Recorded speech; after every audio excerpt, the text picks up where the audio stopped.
There is a book in English by a biblical scholar entitled God's Chosen Fast, based on the reading from Isaiah read on this day.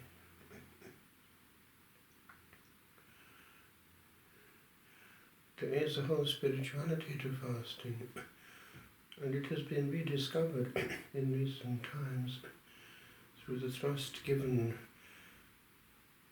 from Medjugorje since the early 80s. Our Lady has been asking for quite a lot there, and there will be, we can be sure, reasons for that, given that she sees the state of souls and of the planet. Fasting has the power over the heart of our Saviour. Lent, well lived, has also a healing force for mankind, for fasting brings us back to our truth. I remember in student days at Aberystwyth when living with the seminarians and young Carmelites, there was a comment made at the beginning of this season. You know what X is like when he does smoke? What will he be like when he doesn't? And that was an interesting reflection insofar as it indicated that some do make sacrifices which bring out the worst of them. Some who fast become irritable. So that is not having a spiritual effect. It's having just the contrary. We need therefore to be fully aware that no observance, no matter how heroic it might be, is having its effect or its merit if it does not lead to more charity. For in the last resort, it is on love that we are examined. And so all that we do spiritually must also have an effect humanly. We must become better persons.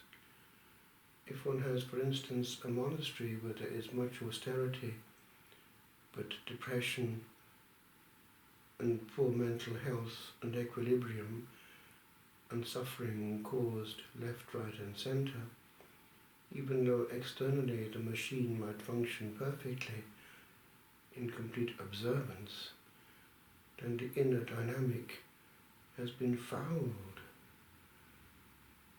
The fruit is not being produced.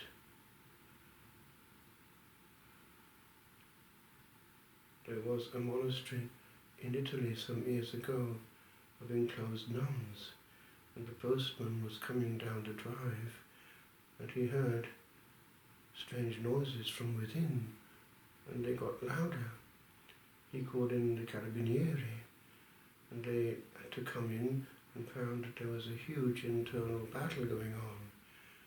Unfortunately, it was picked up by the media and went round 50 million people in Italy on Rai Uno the following day.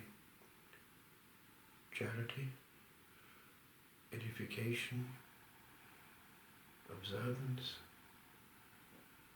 We may smile, but it can be our case. And so, we must remember that whatever we do, it must be to liberate us from what is fouling us and to make us icons of the Lord, channels of the Lord, so that He may be free to reign. And fasting well done can have that effect. We must be careful too of over-spiritualizing it in such a way that it becomes all a question of fasting from spiritual things and nothing concrete happens physically. For the physical discipline of emptiness does leave us quieter, calmer. At the end of one Lent in Italy, we were going to the Chrism Mass in the cathedral in Siena, and Father Dominique in the car said in French, "I'd almost prefer to stay in Lent." And he explained how the calming of the body through no wine, coffee or much food, especially in the morning and evening of course, had an effect on his soul which was very beneficial. And it is true. It is also true that fasting from words, outings, and now modern contacts through modern gadgets can be spiritually very beneficial. In the monastic regime, Lent is well observed and does separate the soul as it goes into the desert. In the rule of St. Benedict specifically, there is also the regular reading, when the abbot gives to each one a book to read from cover to cover. Nourishment, therefore, for man does not live on bread alone, but on every word that comes from the mouth of God. Speak, Lord, your servant is listening. Empty me of too many words, and be thou the word that I can hear, loud and clear.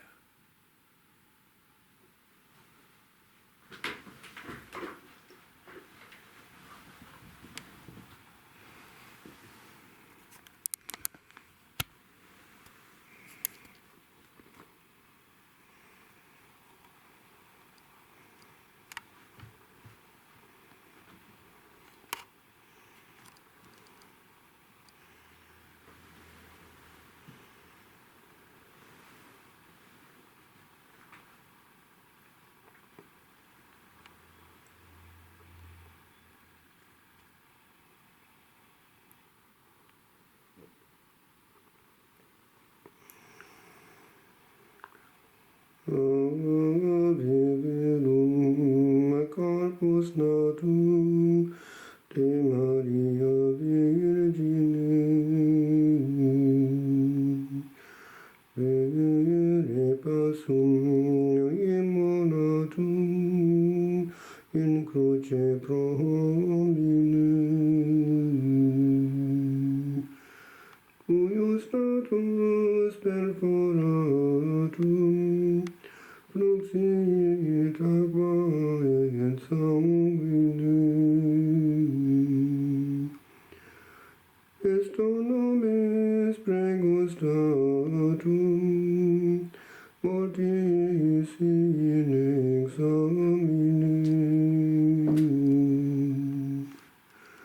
O Iesu dulcis, O Iesu pie, O Iesu,